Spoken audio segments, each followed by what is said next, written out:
want you to try to clear your head for a second and think about who in your family would be the best and the worst medical decision maker. Don't worry, I won't tell, but this is an exercise that me and my family did when my sister was diagnosed with breast cancer. After her surgery, we were all there and together. So we all sat down and had quite the talk. And it really shed some light on who should be that person and who shouldn't be that person. So I want you to just think about the family members that you have. Think about some of the awful things that have played out in some of the hospital rooms I've told you about, and think about, who do I need to have be that person to prevent these things from happening.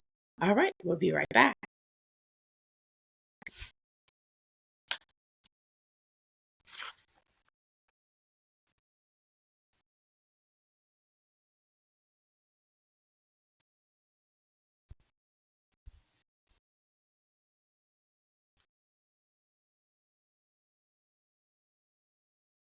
All right, we're back. I also have, I know I gave a question for the listeners, but if you're a listener that is a provider or a practitioner or a nurse, think about a time when you did care for a family in this situation, and how you would change how you handled it in hindsight, because a lot of time in the moment, it's hard to get a hold of yourself, but in hindsight, it is, you learn from the experience, and you really look at it different. But back to the listeners, when I asked you to reflect before this last break, if you were seriously ill, who would you want making decisions for you? How does your family handle conflict during stressful times? Because illness, no matter how much you know prior to, as you decline, it's always a stressful situation. What does a good death or a good end of life care look like to you?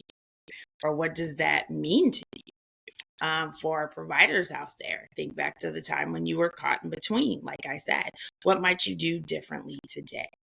I hope that we would emphasize that family can be both a lifeline and a barrier. Family dynamics in the hospital can be beautiful, painful, or just downright complicated. At their best, families create a circle of love and support that helps the patients through some of the hardest moments of their lives.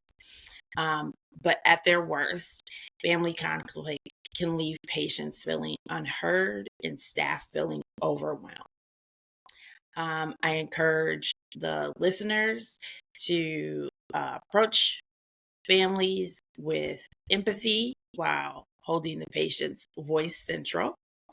It is a challenge, but we can also look at it as an opportunity to find ways to honor the patient's voice and support their family in grief, because ultimately, healthcare isn't about treating an illness.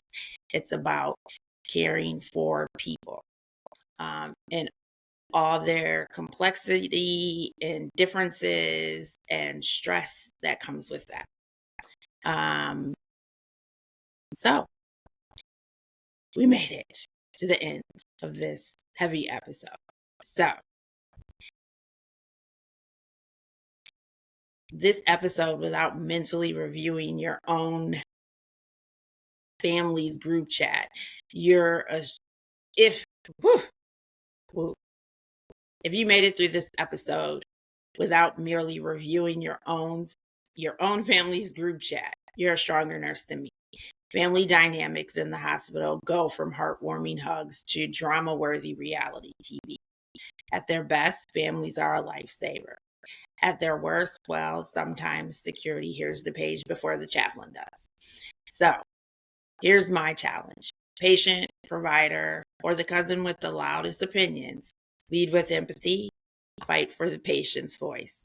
And remember, everyone's a little scared deep down, even if it comes out sideways. And next time you can sense Next time you sense tension at the bedside, take a deep breath.